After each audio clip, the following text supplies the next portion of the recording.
The Nile did not simply run through Egypt. It defined it. Every year, when the river swelled with waters from the highlands far to the south, its banks spilled over, covering the valley in a layer of rich, black silt. This annual flood was not a disaster, but a blessing. It gave Egypt its soil, its crops, and its survival. Without the river, there was only desert. With it, there was life. By 5000 BCE, small farming communities had begun to settle along the riverbanks. They planted barley, wheat, and flax, tending fields that emerged once the floodwaters receded.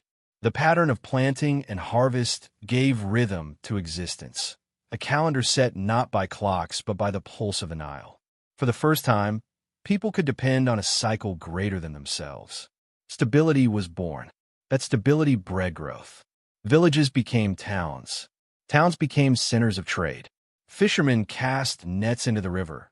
Potters shaped clay dug from its shores, and herders brought cattle and goats to drink from its shallows. The river tied them all together. What happened in the fields shaped what was eaten in the towns. What was carried on reed boats fed workshops downstream. The Nile was not just water. It was the spine of an emerging society. Yet life was fragile. The flood could not be taken for granted. Too much water meant villages drowned, homes swept away. Too little meant drought, barren fields, and hunger. Egyptian records preserved this anxiety. A later inscription, describing a period of famine, recalled simply, "The Nile has not come. Grain is lacking. Every man is robbed of his harvest." The people understood that their existence rested on forces they could not control. In that uncertainty, religion took shape. They saw divinity in nature's cycle. Happy, the god of the inundation, was praised for bringing the fertile flood. Ra, the sun god, was honored each dawn as he rose across the sky. In the turning of the river in the heavens, they imagined a universe ordered by power and pattern. This vision, that balance had to be kept for life to endure, became the core of Egyptian thought. What they called Ma'at, truth, justice, and cosmic order. As centuries passed, cooperation became essential. Managing the floods required canals, embankments, and storage. No single family could control these alone. Communities were forced to organize, to decide who cleared channels, who measured fields, and who guarded grain. Out of this need came hierarchy, authority, and leadership. The Nile demanded not only labor but structure. It was, in many ways, the quiet architect of Egypt's first government. Archaeological sites along the valley still show the marks of this transformation. At Merimd, Fayum, and Badari, archaeologists have uncovered evidence of early farming societies that slowly adopted more complex systems of irrigation and storage. Pottery shards reveal increasing specialization, while burial sites hint at emerging social distinctions. Some are buried with ornaments, beads, or tools, others with almost nothing. Even in death, the seeds of hierarchy were present. Trade stretched outward along the river as well. Boats made of papyrus reeds carried goods north to the Mediterranean and south into Nubia. Ivory, copper, and exotic woods arrived in return. The Nile was the highway that bound Egypt not only to itself, but to the world beyond. It turned isolation into connection, a lifeline across otherwise impassable desert. Still, the river was never tamed completely. Famine remained a constant threat. A text from the Middle Kingdom later recalled, "Men are few. He who plows with his brother knows hunger." Towns are destroyed. Temples are ruined. These echoes of loss remind us how thin the line was between plenty and collapse. Abundance was always shadowed by the possibility of ruin.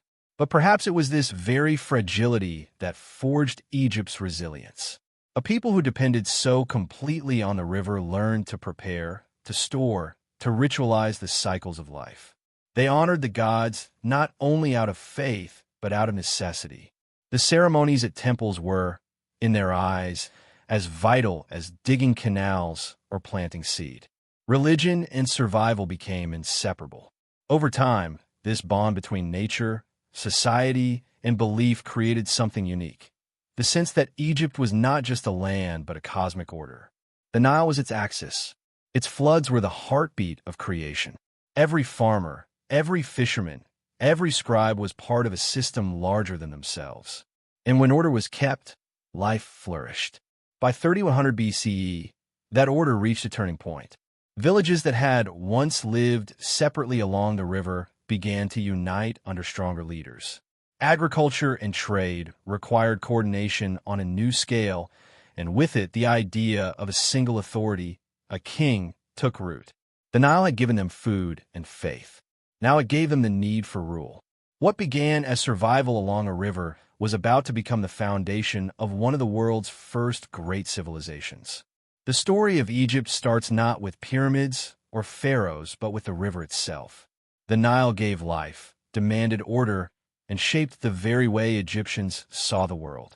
Its waters turned desert into farmland, but its uncertainty turned people into believers, builders, and organizers.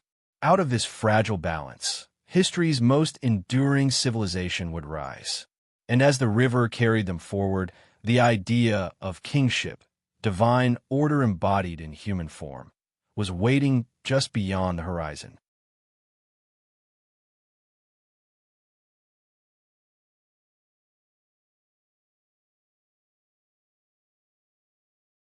Around 3100 BCE, Egypt shifted from scattered villages to a single kingdom. The Nile had already taught its people the value of order and cooperation, but now that lesson was carried into politics. For the first time, Upper Egypt in the south and Lower Egypt in the north were united under one ruler. His name, remembered by tradition, was Narmer, or Menes, as later records call him. The Narmer palette, a carved stone found at Hierakonpolis, shows him wearing the crowns of both regions, striking down his enemies. It was not just a record of conquest. It was a statement that Egypt had become one. The creation of a unified state was more than military power. It was a vision that survival demanded central authority. The Nile could nourish, but could also destroy. To manage its cycles, to build canals, to store grain, a single hand was needed. That hand was the king. But in Egypt, the king was not just a ruler. He was seen as the earthly embodiment of divine order, the living Horus, the son of the sun god Ra. Kingship was religion, and religion was survival. Early dynasties established rituals that reinforced this belief. Festivals were staged where the pharaoh appeared before the people, his body a symbol of abundance. The said festival, held after 30 years of rule, renewed his divine power. The king was not immortal as a man, but as a symbol of Ma'at, cosmic order. He was eternal. The king is life, prosperity, and health. Inscriptions declared, linking the well-being of the land to the strength of his reign. With kingship came ambition. The rulers of the Old Kingdom sought to leave marks that would last beyond their lifetimes. Their answer was stone. Beginning at Saqqara, with Djoser's step pyramid around 2667 BCE, the Egyptians transformed the simple burial mound into a monumental stairway to the heavens. Designed by Imhotep, a brilliant architect later deified as a god of wisdom, the step pyramid rose in stacked layers, each step a symbolic climb toward eternity. It was more than a tomb. It was a statement. The pharaoh was divine, and his presence would endure in stone as long as the Nile itself.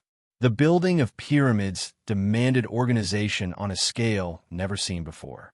Thousands of laborers were mobilized, not as slaves in chains, but as workers fed, housed, and rotated through service. Excavations at Giza reveal barracks, bakeries, and breweries, entire communities built to sustain the workforce.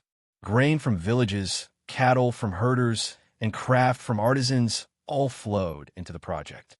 The pyramids were Egypt itself, concentrated in stone. The scale grew with each dynasty. Sneferu experimented with designs, building the bent pyramid and the red pyramid at Dashur. His son, Khufu, pushed ambition to its peak.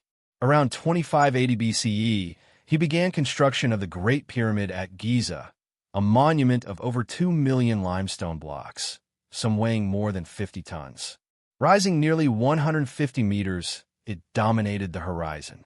Herodotus, writing 2,000 years later, marveled at it, recording that it took 20 years to build, with 100,000 men working in shifts. Modern archaeology suggests a more modest figure, but the achievement remains unmatched.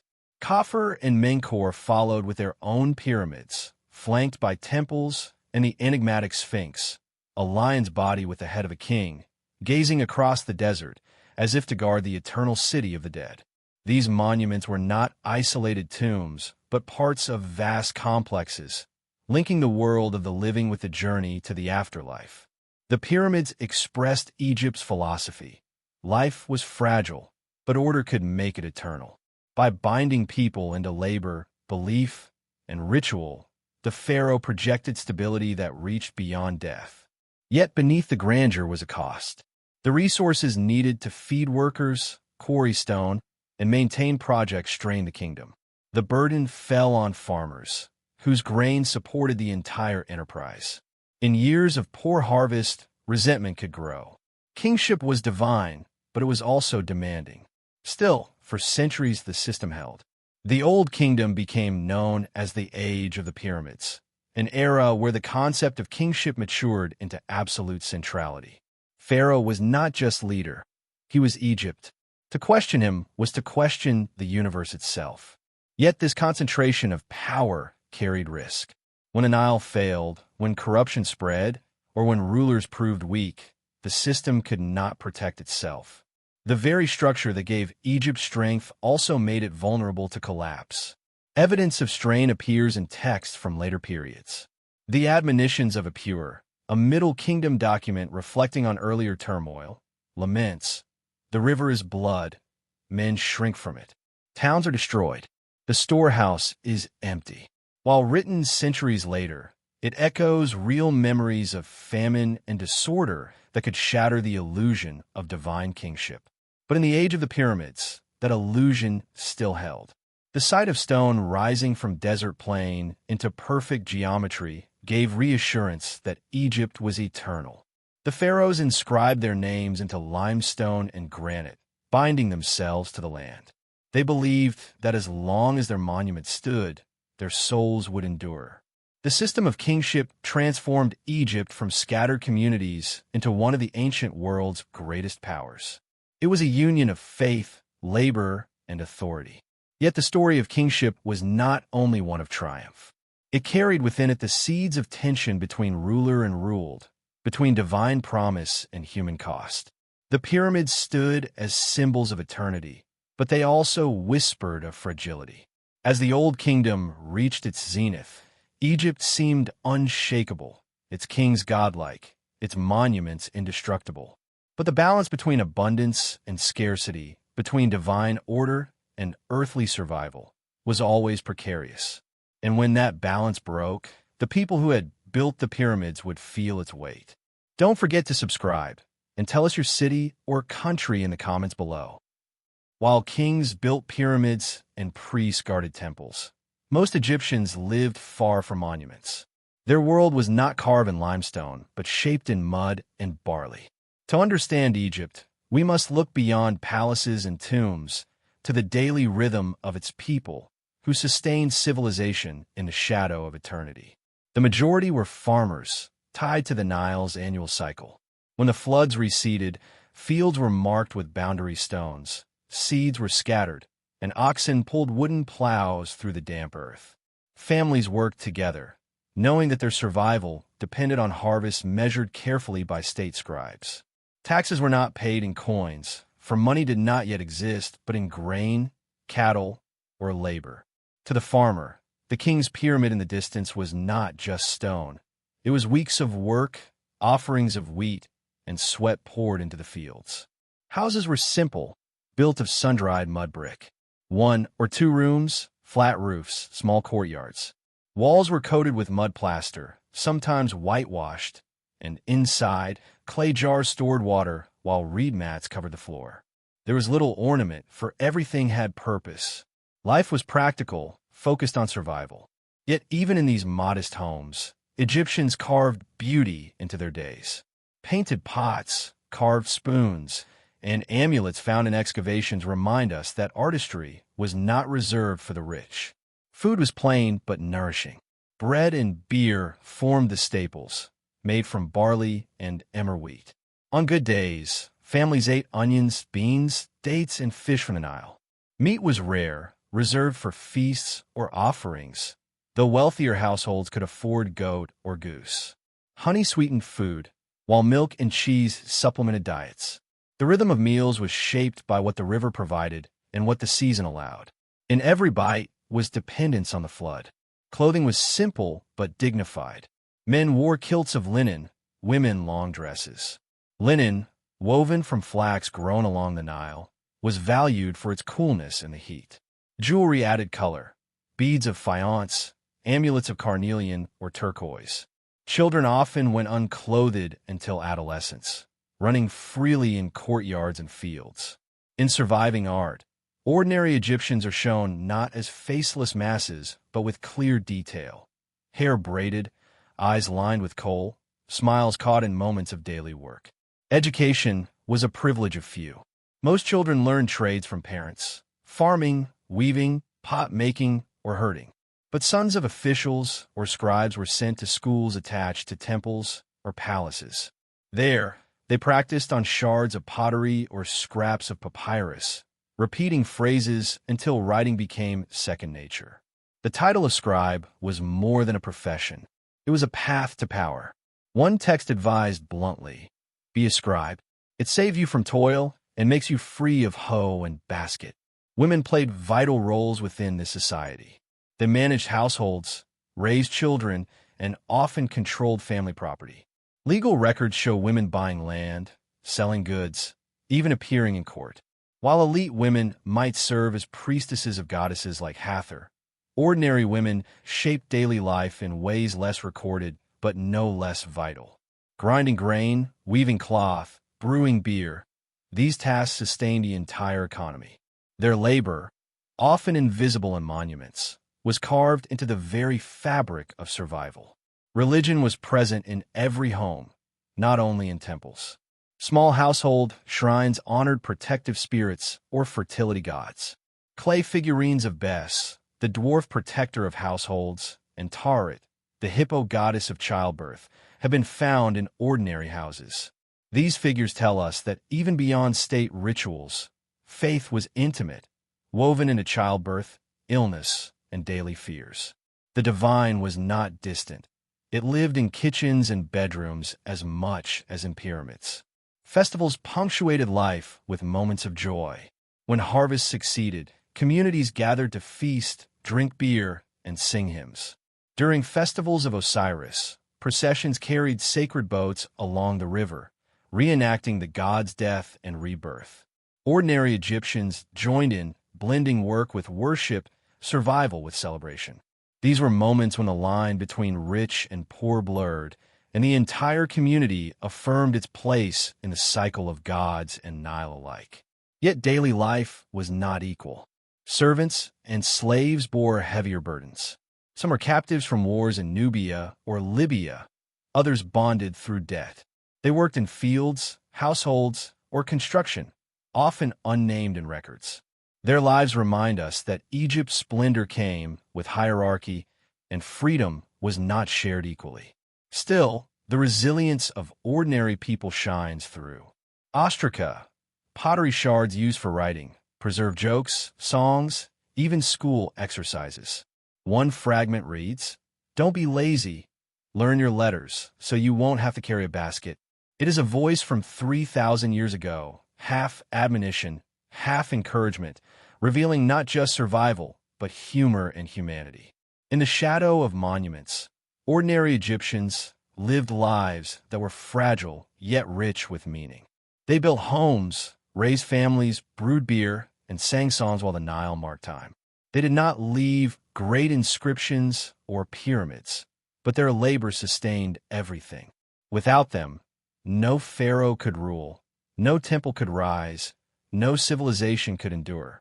As centuries passed, this daily life remained remarkably consistent. The tools of farming, the rhythm of planting and harvest, the taste of bread and beer, all changed little over 1,000 years. Continuity was itself a form of stability. In a world where kingdoms rose and fell, Egypt endured because its people carried on with their lives, season after season, flood after flood.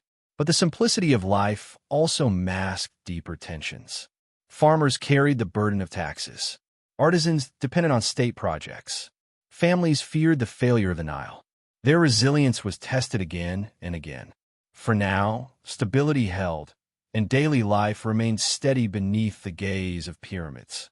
But the balance was fragile, and as Egypt moved forward, religion and politics would entwine ever more tightly, shaping a society where belief became as essential as bread. Religion in ancient Egypt was not a separate sphere of life. It was life itself. Every sunrise, every flood, every harvest was seen as the work of gods who sustained a fragile balance of existence. To live in Egypt was to live within a sacred order, where the natural and the divine could not be divided. The pantheon was vast, but each god embodied forces that shaped daily survival. Ra, the sun god, was carried across the sky in his solar bark, giving light and life.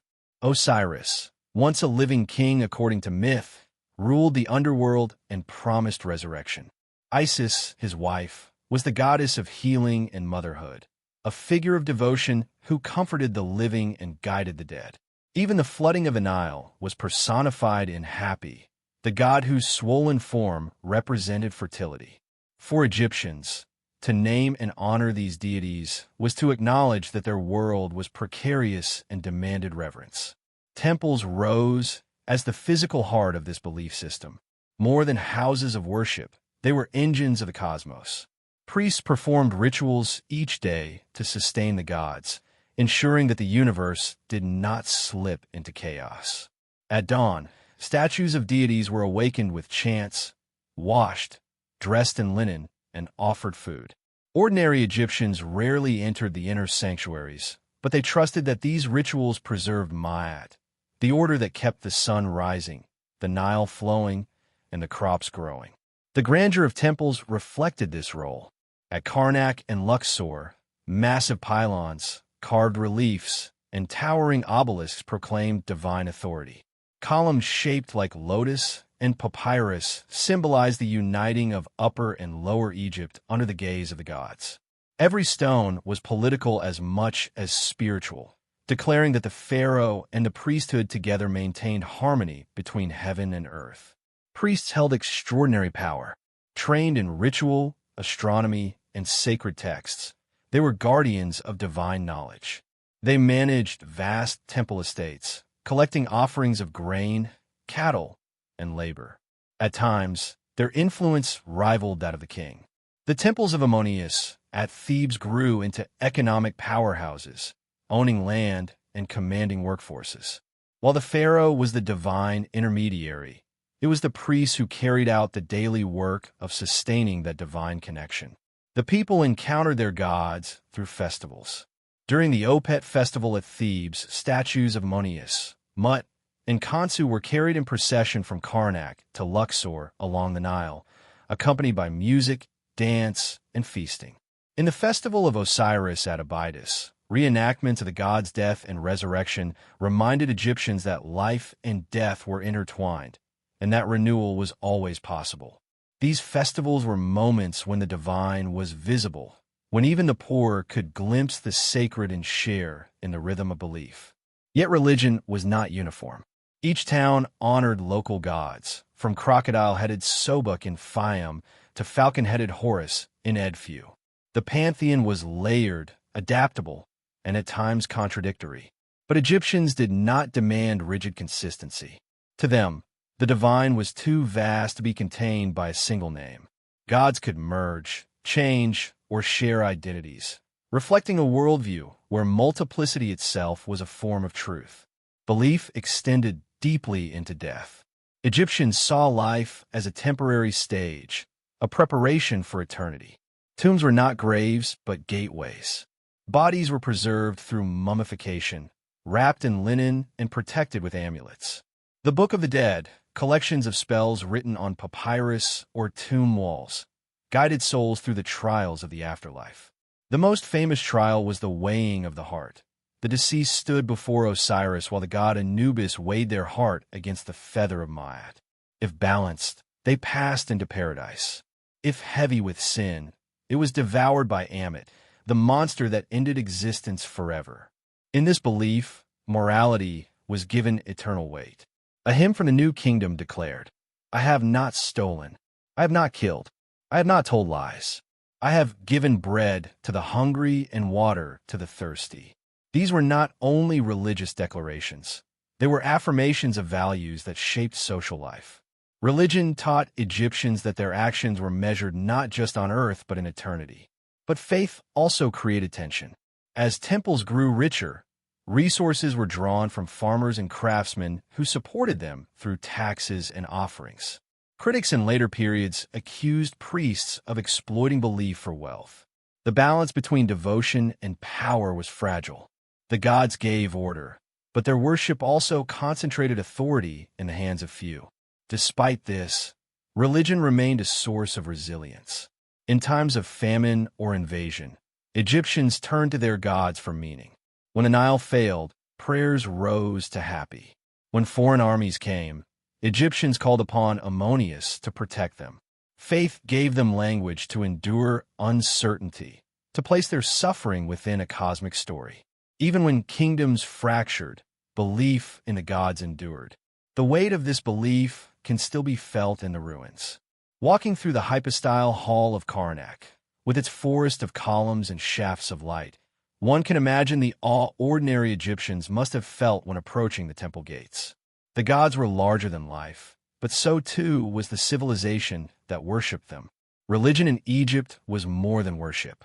It was the scaffolding of society, shaping politics, art, law, and morality. It gave meaning to harvests and legitimacy to kings. It promised justice beyond death and demanded balance in life. Without it, the Nile would still have flowed, but Egypt would not have become the civilization that endured for 3,000 years. Yet as centuries passed, the balance of power between king and temple began to shift. Priests grew in wealth, kings grew in ambition, and the question of who truly held Egypt's soul, the throne or the gods, became ever more pressing. It was a question that would shape the struggles of the centuries to come. For centuries, Egypt appeared eternal. The pyramids stood unshaken, temples echoed with ritual, and pharaohs were revered as living gods. But history does not stand still. By the 2nd millennium BCE, foreign chariots thundered across Egypt's borders, famine tested the Nile, and internal power struggles weakened the throne. The civilization that believed itself unbreakable entered an age of vulnerability. The first great shock came with the Hyksos. Around 1650 BCE, these groups from the Levant pushed into the Delta. They brought horses and chariots, weapons of bronze, and new forms of warfare unknown to Egyptians who had long relied on foot soldiers and simple bows. They seized avarice in the north, establishing their own dynasty. For the first time, Egypt was ruled by foreigners. To the Egyptians, this was a humiliation. Yet even in defeat, they learned. Chariot warfare, once the symbol of their enemies, became the instrument of their own revival. From Thebes in the south, native kings launched a counteroffensive. Camo struck first, followed by his brother Ahmose, who finally expelled the Hyksos around 1550 BCE. With victory, the new kingdom was born. Egypt turned outward, building an empire that stretched into Nubia and Syria. The Valley of the Kings replaced the pyramids as royal tombs, hidden in desert cliffs to protect against looting. Great pharaohs like Thutmose III, Hatshepsut, and Ramses II transformed Egypt into a world power. For a time, the humiliation of invasion seemed erased, but empire carried its own burdens. Expansion required armies, tribute, and diplomacy with distant powers. In letters preserved on clay tablets at Amarna, Egyptian kings corresponded with rulers of Babylon, Hutti, and Mitanni. May gold be sent in great quantity. One foreign king pleaded to the pharaoh, reflecting both Egypt's wealth and the constant demands of international politics. Diplomacy was delicate, and even mighty Egypt had to negotiate rather than command. The glory of the new kingdom could not last forever. By the 12th century BCE, waves of instability struck the region. Droughts strained harvests, foreign invasions multiplied, and rival kingdoms clashed. Egypt faced the mysterious Sea Peoples, raiders from across the Mediterranean who attacked the delta during the reign of Ramses III. Inscriptions at Medinet Habu boast of Egyptian victory. The foreign countries made a conspiracy, their hearts confident, saying, "Our plans will succeed." But the fire was prepared for them.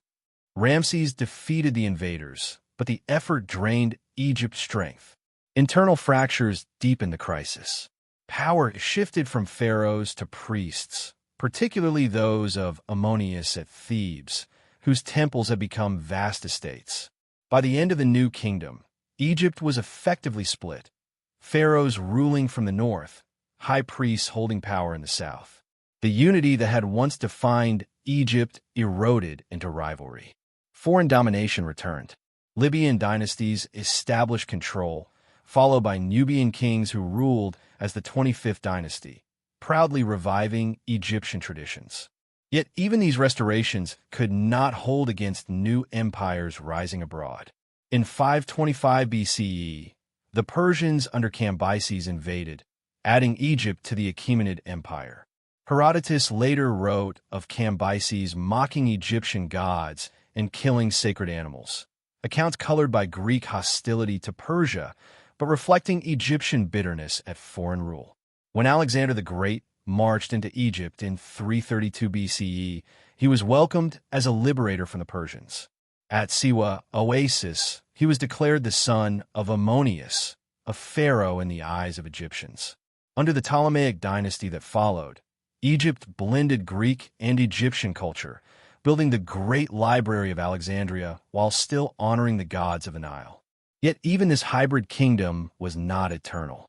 In 30 BCE, Cleopatra VII, the last pharaoh, died after defeat by Rome. With her, Egypt became a province of the Roman Empire. Through these centuries of invasion and decline, Egyptians wrestled with the question of identity. Were they still the people of the Nile, or subjects of foreign kings? Their monuments still stood, their rituals continued, but power no longer rested in their hands. Papyrus fragments reveal laments from these years. The land is diminished, the laws are broken, and men walk in fear. These voices remind us that decline was not only political, but deeply human, a loss of security, dignity, and pride.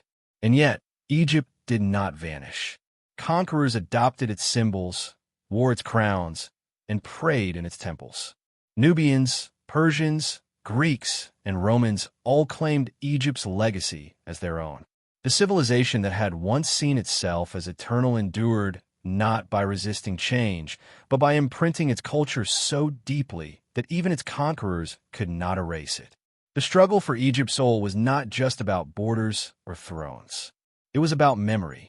Even when ruled by foreigners, Egyptians continued to bury their dead with amulets, to honor Osiris at Abydos, to recite prayers for safe passage in the afterlife. Their faith outlasted their independence. The pyramids still cast shadows on the desert, reminders that Egypt's identity was older and stronger than any empire that claimed it. By the time Rome annexed Egypt, the land of the pharaohs was no longer the center of power it had once been. But its culture, its gods, its art, its vision of eternity had already spread across the Mediterranean world. Conquest could strip Egypt of kingship, but it could not strip it of meaning. The decline of Egypt was not a single fall, but a long erosion, a struggle against enemies from without and weaknesses from within. Each invasion reshaped it, each conqueror borrowed from it, and through this process Egypt became less an empire and more an idea, a symbol of continuity, of mystery, of resilience. And it is in this transformation, from kingdom to legacy, that we see how civilizations survive even when they fall. Egypt's power faded, but its soul remained, waiting to be carried into the next age. When Cleopatra fell and Rome took Egypt, the story of the pharaohs came to an end. But the story of Egypt itself did not. Civilizations rise and fall. yet some leave an imprint so deep that their echoes shape centuries. Egypt was one of them. What began on the banks of the Nile 3,000 years earlier had become a civilization that outlived its kings, its borders, and even its language. Its legacy endures as both memory and mirror.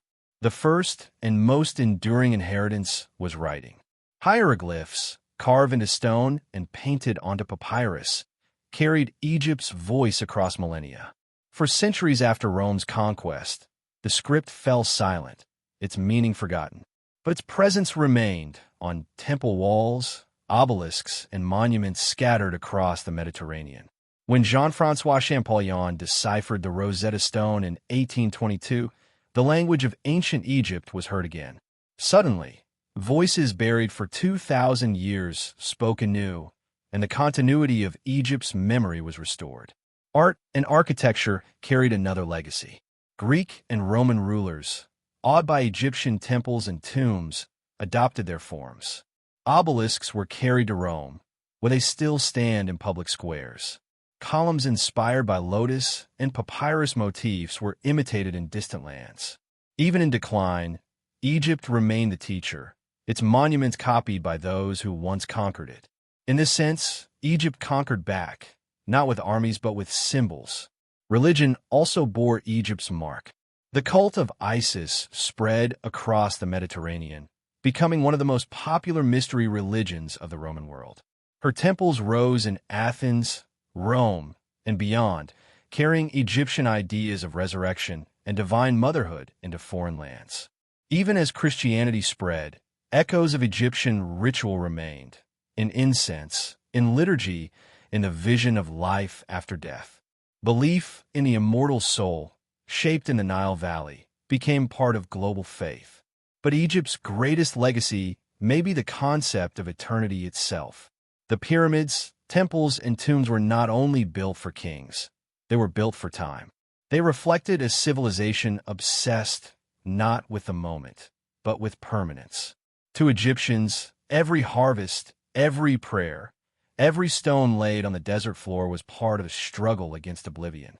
Their monuments tell us that they did not see life as fleeting. They believed human existence could touch the eternal. This vision has never lost its power. When travelers from Greece first gazed at the pyramids, they called them wonders. When Napoleon scholars surveyed them in the 18th century, they declared them triumphs of engineering.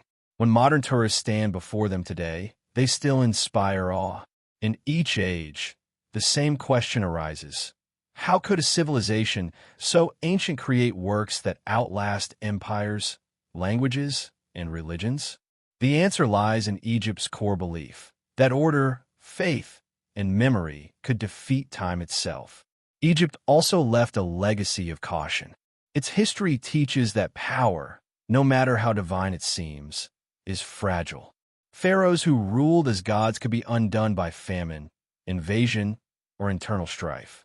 The civilization that endured 3 millennia reminds us that endurance is not the same as invincibility. Its greatness was built on balance between Nile and desert, ruler and people, gods and men. When that balance faltered, even Egypt staggered. Yet what is most striking is not its falls, but its resilience. Time and again, Egypt absorbed change without losing itself. Hyksos, Nubians, Persians, Greeks, and Romans all ruled its land, yet each in turn was shaped by it. Conquerors wore pharaonic crowns, worshipped Egyptian gods, and inscribed their names in hieroglyphs. Egypt was never simply erased. It was carried forward, reshaped, and reborn. Today, when we speak of ancient civilizations, Egypt is the measure. Its monuments define the idea of antiquity. Its gods remain recognizable, its art familiar, its vision of life and death hauntingly modern. More than any empire, it has become a symbol of mystery, of endurance, of humanity's desire to be remembered. Standing before the Nile today, its waters still flowing as they did 5,000 years ago, one understands why Egypt endured. The river gave life, but it also gave perspective. It taught patience, order, and continuity. It reminded its people that survival was fragile, but that by working together, by honoring gods and ancestors, by building beyond themselves, they could leave something lasting. And they did. Egypt's story is not only that of pharaohs or pyramids, but of human determination against time. Its people, farmers, artisans, priests, rulers, believed that life could be shaped into eternity. In many ways, they were right. Long after their kingdoms crumbled, their voice remains. It whispers through hieroglyphs, it rises in temple columns, it stares back from statues with unblinking eyes. Egypt still speaks. And so, the legacy of the Eternal Land is not just its monuments or myths. It is the reminder that human beings, when united by faith, order, and vision, can create something larger than themselves. Something that endures beyond kings, beyond empires, beyond centuries. Something that, like the Nile itself, flows endlessly forward. Hope you loved it.